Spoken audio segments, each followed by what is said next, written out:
चल रहा है बाह्य आक्रमण एवं आत्मसातीकरण। इसमें अभी हम बाह्य आक्रमणों को जान रहे हैं। बाह्य आक्रमणों में अभी हम शकों के आक्रमण को जान रहे हैं। शकिया, सितियन,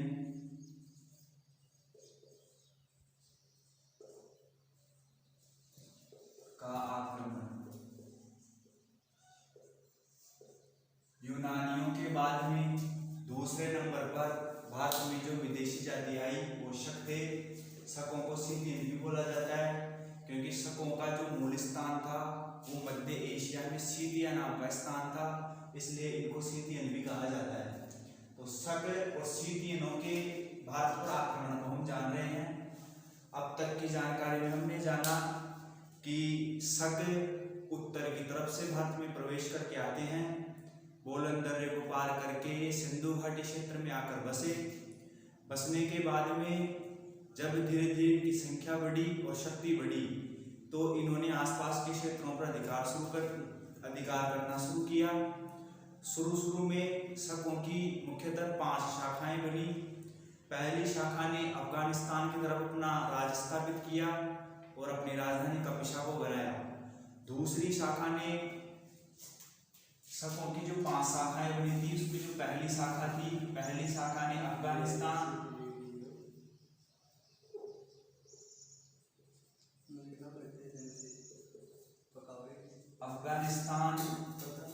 में किया और राजधानी कपिशा को बनाया। शकों की जो दूसरी शाखा भारत में स्थापित हुई उसने पंजाब क्षेत्र की तरफ अपना राज स्थापित किया और अपनी राजधानी तक्षशिला को बनाया।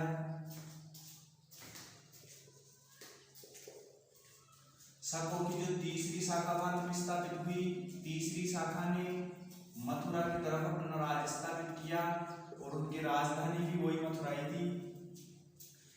चौथी शाखा जो भारत में स्थापित हुई उसने पश्चिमी भारत की तरफ अपना शासन चलाया। पश्चिमी भारत में मुख्यतः गुजरात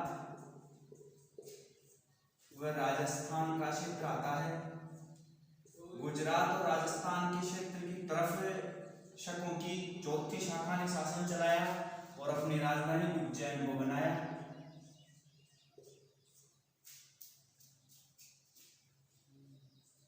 शकों की जो 5वीं शाखा थी उसने उत्तरी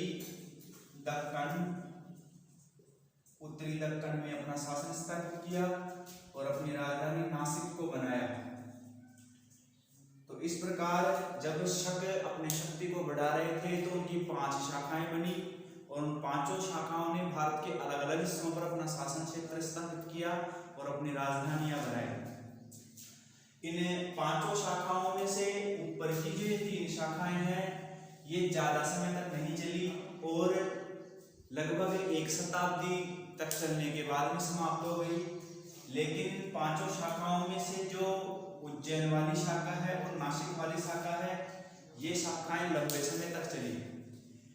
5 शाखाओं में नासिक वाली शाखा और उज्जैन वाली शाखा सर्व प्रमुख शाखाएं थी, शक्तिशाली शाखाएं थी, क्योंकि यहाँ पर जो शासक हुए वो ज्यादा शक्तिशाली नहीं हुए। इस वजह से ये शाखाएं थोड़े समय के बाद में समाप्त हो गई और इन क्षेत्रों पर अन्य शासकों का राज स्थापित हो गया। लेकिन उज्जैन वाली शाखा और नासिक वाली जो शाखा थी ये शक्तिशाली थी और लंबे समय तक चली।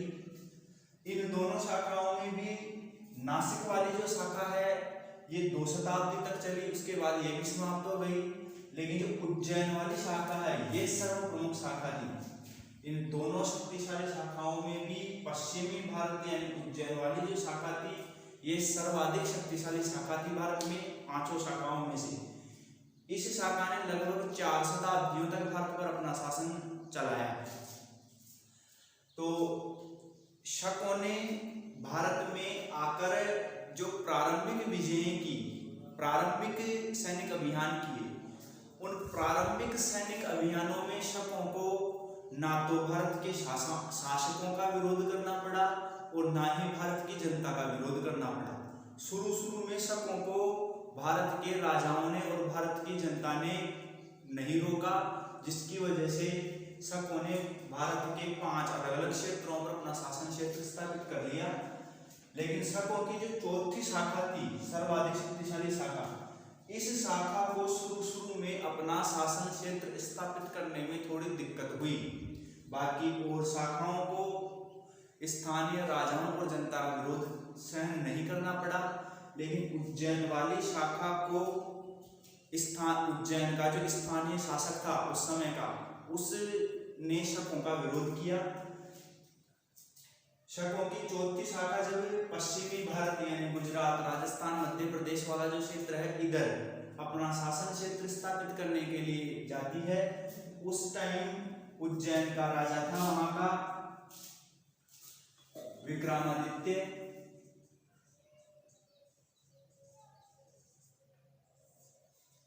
उज्जैन का शासक विक्रमादित्य था। उस समय का 56 ईसा पूर्व की बात है। 56 ईसा पूर्व के समय उज्जैन का शासक विक्रमादित्य था। इसी समय शकों की चौथी शाखा उज्जैन की तरफ आती है और अपना शासन क्षेत्र स्थापित करने के लिए प्रयास करती है। तो शकों के बीच में और उज्जैन के राजा विक्रमादित्य के बीच में 56 ईसा पूर्व में युद्ध हुआ। इस युद्ध में विक्रमादित्य की निर्णायक जीत हुई। विक्रमादित्य उज्जैन का एक शक्तिशाली शासक था, एक हिंदू शासक था। तो इसने शकों को उज्जैन में प्रवेश करने से रोका। 56 ईसा पूर्व में शकों से जो विक्रमादित्य का युद्ध हुआ, उसमें विक्रमादित्य की निर्णायक जीत हुई। इस जीत की खुशी के उपलक्ष्य में विक्रमादित्य ने शक संवत चलाया 57 ईसा पूर्व में। विजय के उपलक्ष्य में विक्रमादित्य ने 57 ईसा पूर्व में एक संवत चलाया जिसका नाम है विक्रम संवत।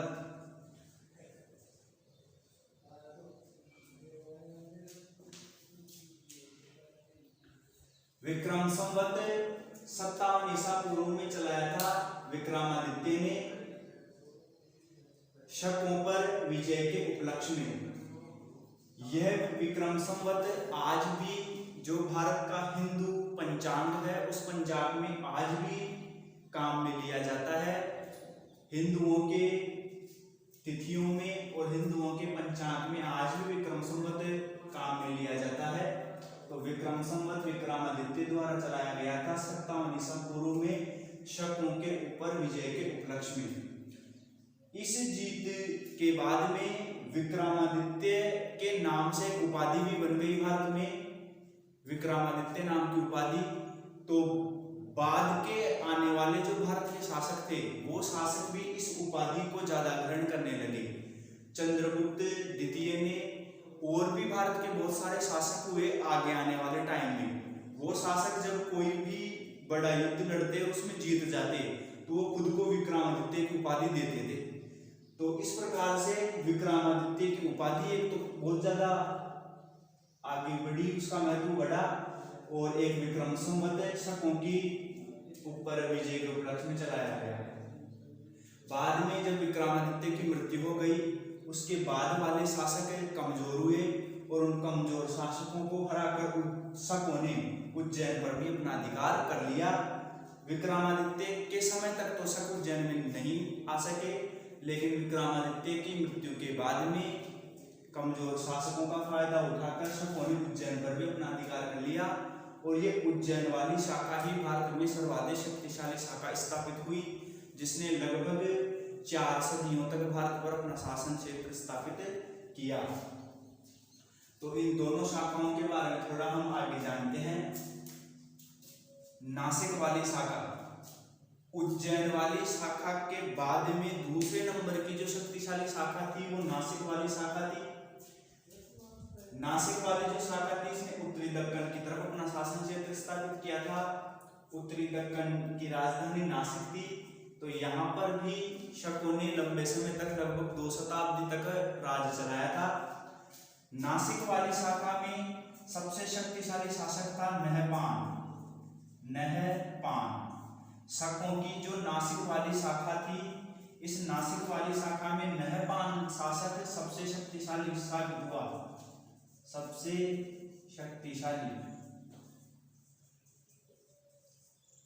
शकों की जो नासिक वाली शाखा थी, इसमें सबसे शक्तिशाली शासक था नहपान। नहपान ने एक समय में 7 वाहनों को हराया। 7 वाहन वंश। नहपान के आने से पहले उत्तरी दक्कन पर 7 वाहन वंश का शासन चलता था। तो नहपान ने 7 वाहन वंश को हराया और उत्तरी दक्कन क्षेत्र पर अपना शासन स्थापित कर लिया। लंबे समय तक सातवाहन ने नासिक में अपना राज चलाया, लेकिन 124 ईस्वी, अब यहाँ से ईस्वी वाले आंकड़े शुरू हो गए हैं, इससे पहले जो थे वो ईसा पूर्व थे, अभी ईस्वी वाले आंकड़े शुरू हो गए हैं। ईस्वी टाइम बढ़ने के साथ साथ बढ़ती है। तो 124 ईस्वी में शासक था गौतमी पुत्र सातकर्णी।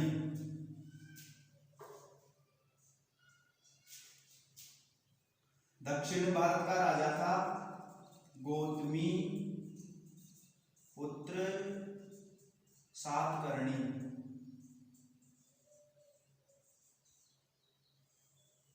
दक्षिण भारत का राजा था गौतमी पुत्र सातकर्णी। ये दक्षिण भारत का एक शक्तिशाली शासक था। तो शक शासक नहपान अपने साम्राज्य को बढ़ाते बढ़ाते गौतमी पुत्र सातकर्णी के साम्राज्य तक पहुंच गया। तो 124 ईस्वी में गौतमी पुत्र सातकर्णी और शक शासक नहपान के बीच में युद्ध हुआ। इस युद्ध में गौतमी पुत्र सातकर्णी की विजय हुई और इस ही युद्ध में गौतमी पुत्र सातकर्णी ने नहपान को मार दिया। नहपान की मृत्यु होते ही नासिक में शकों की शाखा का भी अंत हो गया। नहपान अंतिम शक्तिशाली शासक था। नहपान की मृत्यु गौतमी पुत्र सातकर्णी ने की। नहपान की मृत्यु होते ही नासिक में जो शकों की शाखा चल रही थी उसका भी अंत हो गया। तो इस प्रकार ये 3 शाखाएं तो लगभग 1 शताब्दी बाद ही समाप्त हो गई। उसके 2 शताब्दी बाद नासिक वाली शाखा भी समाप्त हो गई और उसके बाद में जो अंतिम शाखा बची वो उज्जैन वाली शाखा ही बची। तो इस प्रकार शक विदेश से भारत में आए और भारत के अलग अलग क्षेत्रों पर अपना शासन स्थापित किया और समय के साथ उनका राज समाप्त भी हुआ। सबसे पहले 3 शाखाएं समाप्त हुई, उसके बाद नहपान के समय तक आते आते नासिक वाली शाखा भी समाप्त हो गई और अंतिम शाखा उज्जैन वाली शाखा ही बची। ये शाखा भी आगे जाकर एक समय तक समाप्त हुई। तो अब हम ये उज्जैन वाली शाखा है इसको थोड़ा विस्तार से जानेंगे, क्योंकि ये शाखा शकों की सर्वाधिक शक्तिशाली शाखा थी।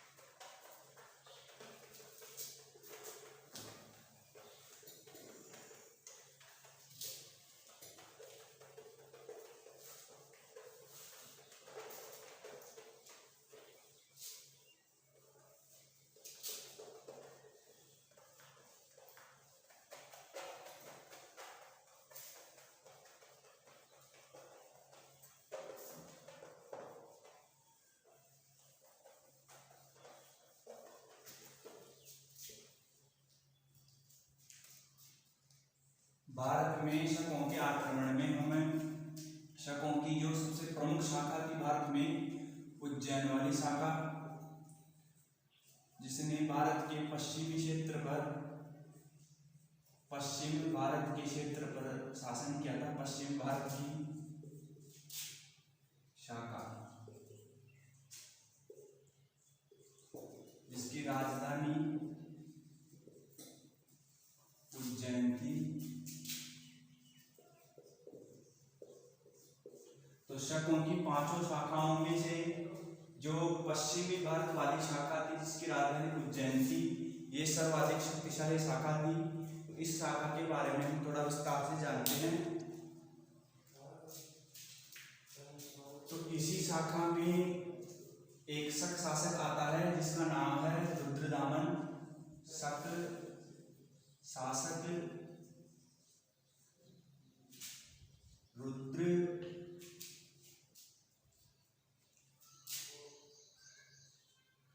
रुद्रदमन।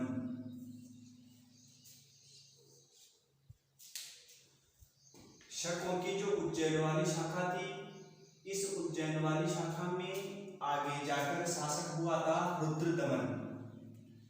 रुद्रदमन उज्जैन वाली शाखा का सर्वाधिक शक्तिशाली शासक था। केवल उज्जैन वाली शाखा का ही नहीं, भारत में शकों की जितनी भी शाखाएं स्थापित हुई या शक जाति में जितने भी शासक हुए भारत में, उन सभी शासकों में रुद्रदमन सर्वाधिक शक्तिशाली शासक था।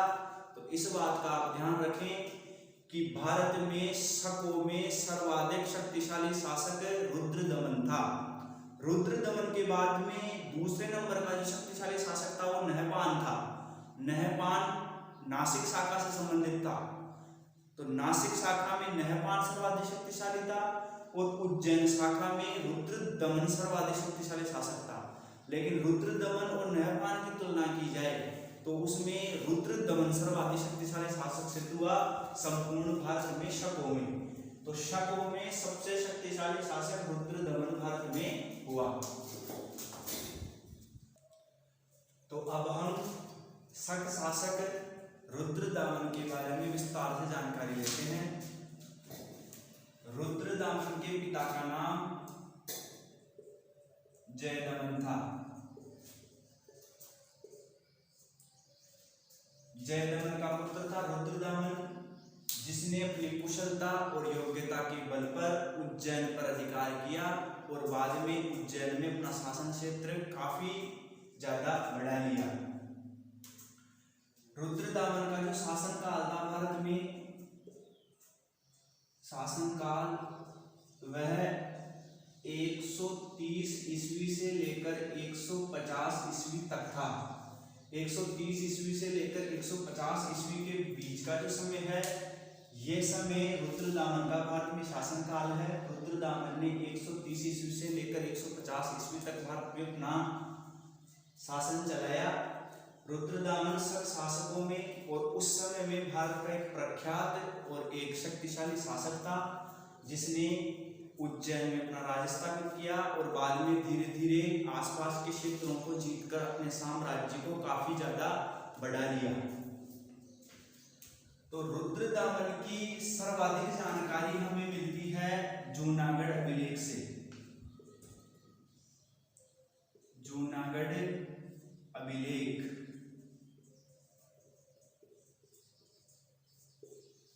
शक शासक रुद्रदमन की जानकारी का जो सबसे प्रमुख स्रोत हमारे सामने है वो है जूनागढ़ अभिलेख। जूनागढ़ अभिलेख स्वयं रुद्रदमन ने ही लिखवाया था और इसी जूनागढ़ अभिलेख से रुद्रदमन के बारे में सर्वाधिक जानकारियां मिलती है। रुद्रदमन एक विदेशी शासक था, शक जाति का शासक था, लेकिन भारत में अपना राज्य स्थापित करने के बाद में इसने भारत को ही अपनी मातृभूमि समझा और ये धीरे धीरे भारत की संस्कृति में ही पूर्ण रूप से घुल मिल गया। इसने भारत को विदेशी देश नहीं मानकर अपनी ही मातृभूमि समझा और भारत पर अपने देश की तरह ही शासन चलाया। विदेशी होने के बावजूद भी रुद्रदमन ने संस्कृत भाषा को अधिक महत्व दिया और रुद्रदमन ने जो जूनागढ़ अभिलेख लिखवाया ये संस्कृत भाषा में ही लिखवाया।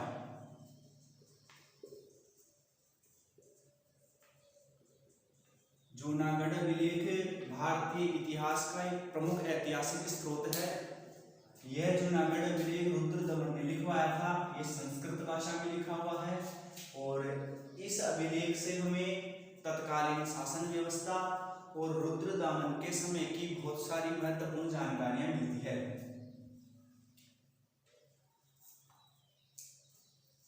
शकों की जो उज्जैन वाली शाखा थी, ये शाखा भारत की सभी शाखाओं में सर्वाधिक शक्तिशाली थी। इसका कारण ये था कि उज्जैन के पास में गुजरात बंदरगाह है। उस टाइम पर गुजरात बंदरगाह से विदेशी व्यापार काफी बड़ी मात्रा में होता था। तो गुजरात बंदरगाह से विदेशी व्यापार होने की वजह से पश्चिमी भारत का जो शासन क्षेत्र था उसकी समृद्धि ज्यादा थी, धन की व्यवस्था और आर्थिक स्थितियां बहुत अच्छी थी। इस वजह से उज्जैन वाली जो शाखा थी वो सर्वाधिक शक्तिशाली साबित हुई। जूनागढ़ जो अभिलेख है, यह जूनागढ़ अभिलेख रुद्रदामन के समय की अधिक जानकारी हमें देता है। जूनागढ़ अभिलेख उसी शिला पर, शिला मतलब पत्थर, उसी शिला या उसी पत्थर पर लिखा गया है जिस पर अशोक के 14 लेख और स्कंदगुप्त के 2 लेख मिलते हैं। तो इस बात का ध्यान रखें, जूनागढ़ जो अभिलेख है वो एक पत्थर की शिला पर लिखा हुआ है। उस अभिलेख के 4 फलक हैं जिसमें से 2 फलकों पर तो जूनागढ़ लेख लिखा हुआ है, एक फलक पर अशोक के 14 लेख लिखे हुए हैं और एक फलक पर स्कंदगुप्त के 2 लेख लिखे हुए हैं। तो जूनागढ़ अभिलेख में अशोक और स्कंदगुप्त के लेख भी लिखे हुए हैं। अब हम रुद्रदामन से संबंधित अन्य जानकारियां देखते हैं। तो रुद्रदामन की जानकारियों को विभिन्न बिंदुओं द्वारा समझेंगे। पहला बिंदु अपना आ रहा है सुदर्शन झील का जीर्णोद्धार।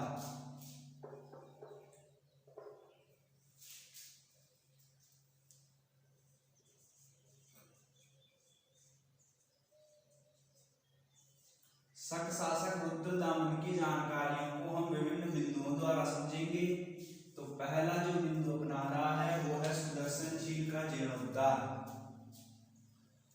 सुदर्शन झील का जीर्णोद्धार, जीर्णोद्धार का मतलब होता है मरम्मत।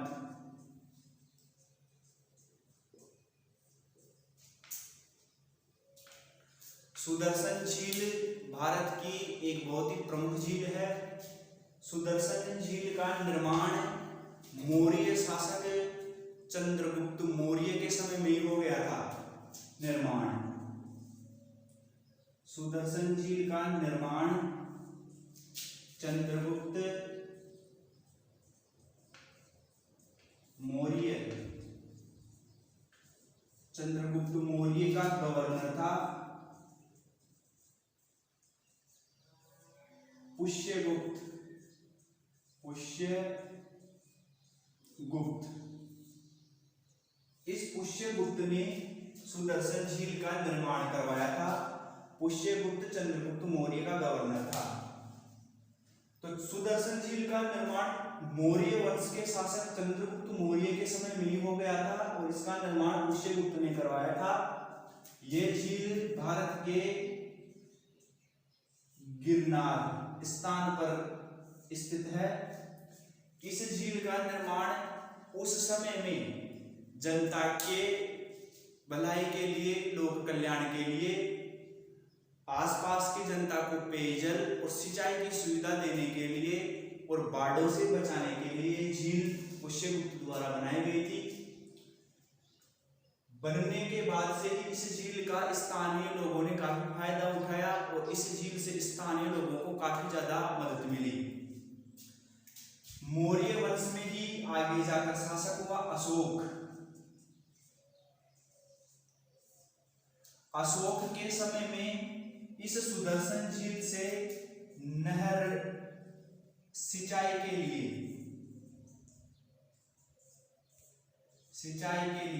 नहरें निकाली गई।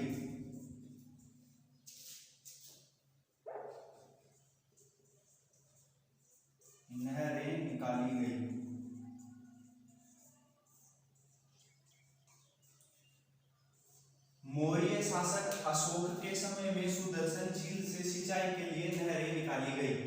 तो ये बात आप ध्यान रखें। सुदर्शन झील का निर्माण कब हुआ था और किसने करवाया था? सुदर्शन झील भारत के गिरनार नामक स्थान पर स्थित है, ये बात भी आप ध्यान रखें। सुदर्शन झील से सिंचाई के लिए नहरें कब निकाली गई थी? अशोक के समय में निकाली गई थी। उसके बाद में शासक आता है रुद्रदामन। तो रुद्रदामन के समय में बाढ़ की वजह से सुदर्शन झील को भारी नुकसान हो गया था और सुदर्शन झील टूट चुकी थी एक तरह से।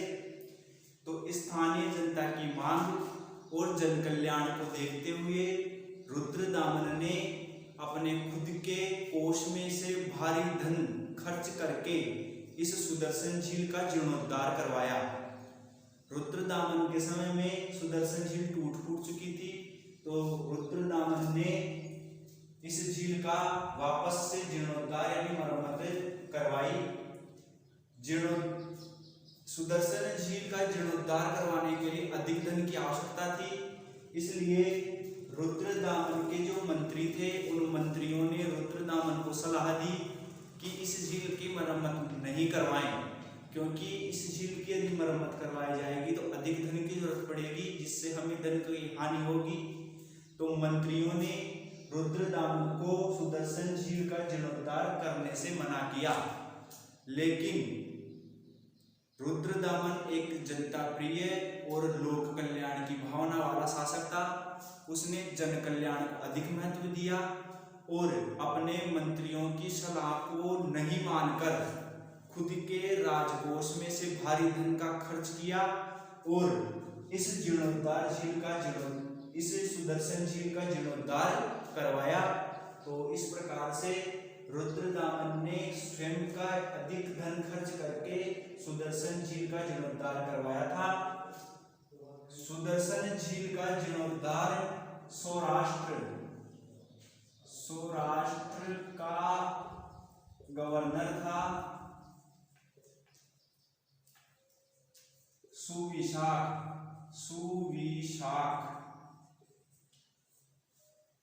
सौराष्ट्र क्षेत्र का गवर्नर था सुविशाख। इस सुविशाख ने सुदर्शन झील का जीर्णोद्धार किया था। जीर्णोद्धार करवाया रुद्रदामन ने था। रुद्रदामन तो शासक था, तो रुद्रदामन ने पैसे दिए और आदेश दिया कि सुदर्शन झील का निर्माण जीर्णोद्धार करवाया जाए। तो ये रुद्रदामन का जो गवर्नर था सौराष्ट्र क्षेत्र का सुविशाख, इस सुविशाख ने रुद्रदामन के कहने पर सुदर्शन झील का जीर्णोद्धार करवाया। तो शक शासक रुद्रदामन की जानकारी में हम दूसरे पॉइंट को जानेंगे, साम्राज्य विस्तार।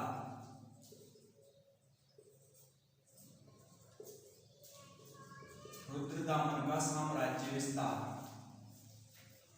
रुद्रदामन के साम्राज्य विस्तार और उसकी विजयों का उल्लेख उसके अभिलेख जूनागढ़ अभिलेख से ही में ही है।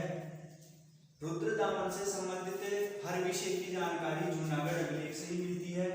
तो रुद्रदामन के साम्राज्य विस्तार और उसकी विजयों की जानकारी भी जूनागढ़ अभिलेख से ही हमें प्राप्त होती है। इस अभिलेख के अनुसार बताया गया कि रुद्रदामन का भारत में शासन निम्न क्षेत्रों पर था। रुद्रदामन ने अपनी राजधानी उज्जैन में बनाई और रुद्रदामन का भारत में निम्न क्षेत्रों पर शासन था: मालवा,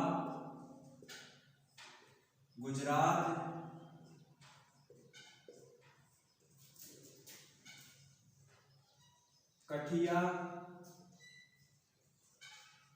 कठियावाड़,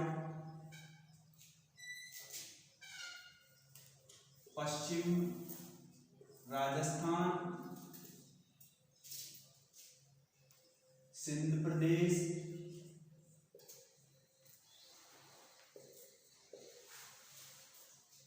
उत्तरी कोंकण। ये जो क्षेत्र थे भारत के, इन सब क्षेत्रों पर रुद्रदामन ने अपना शासन क्षेत्र स्थापित कर लिया था। तो रुद्रदामन का साम्राज्य भारत में काफी बड़ा हो चुका था। मालवा, गुजरात, कठियावाड़, पश्चिम राजस्थान, सिंध प्रदेश और उत्तरी कोंकण, इन सब क्षेत्रों पर रुद्रदामन ने अपना साम्राज्य स्थापित कर लिया था। नासिक अभिलेख में अलग से एक अभिलेख है, नासिक अभिलेख। नासिक अभिलेख में ये बात लिखी हुई है कि रुद्रदामन के जो ये शासन क्षेत्र थे, ये सभी शासन क्षेत्र गौतमीपुत्र सातकर्णी के थे एक समय में।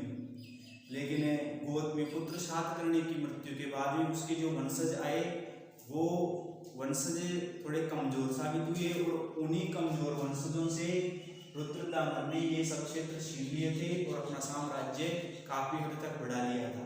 तो ये रुद्रदामन के साम्राज्य विस्तार की जानकारी है। अब हम रुद्रदामन की तीसरी प्रमुख जानकारी समझते हैं, उसकी शासन व्यवस्था।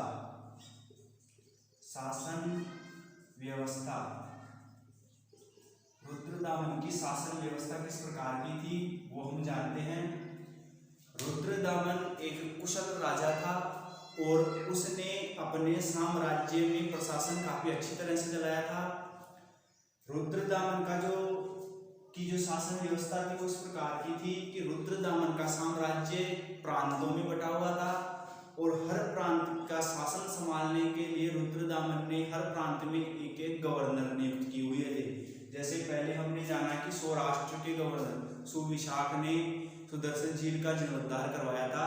तो इस प्रकार रुद्रदामन का जो साम्राज्य था वो प्रांतों में बटा हुआ था और हर प्रांत पर एक एक गवर्नर होता था जो रुद्रदामन के नीचे रहते हुए प्रांतों में शासन व्यवस्था संभालता था। राजा को सहायता देने के लिए नीचे मंत्री परिषद होती थी। मंत्री परिषद में मंत्री होते थे जो विभिन्न नीतियों और विभिन्न शासन व्यवस्थाओं के लिए राजा को परामर्श देते थे।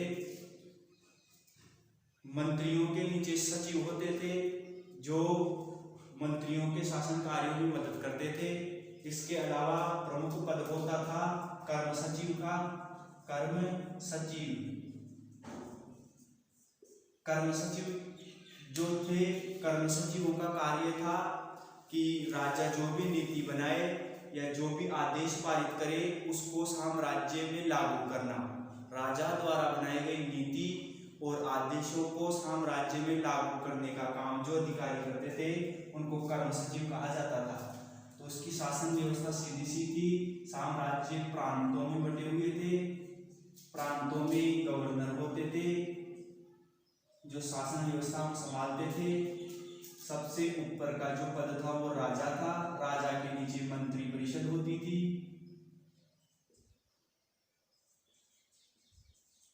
मंत्री परिषद में मुख्यमंत्री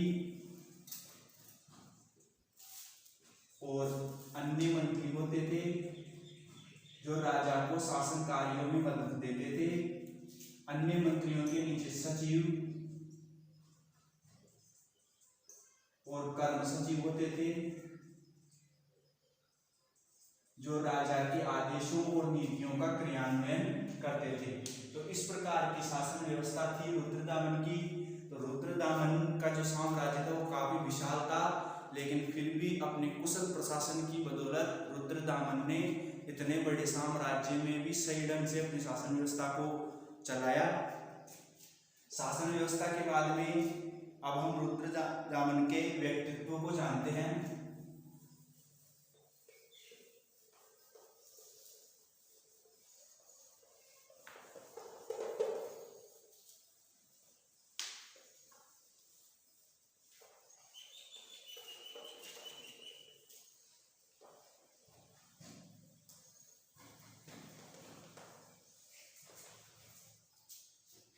रुद्रदामन का व्यक्तित्व।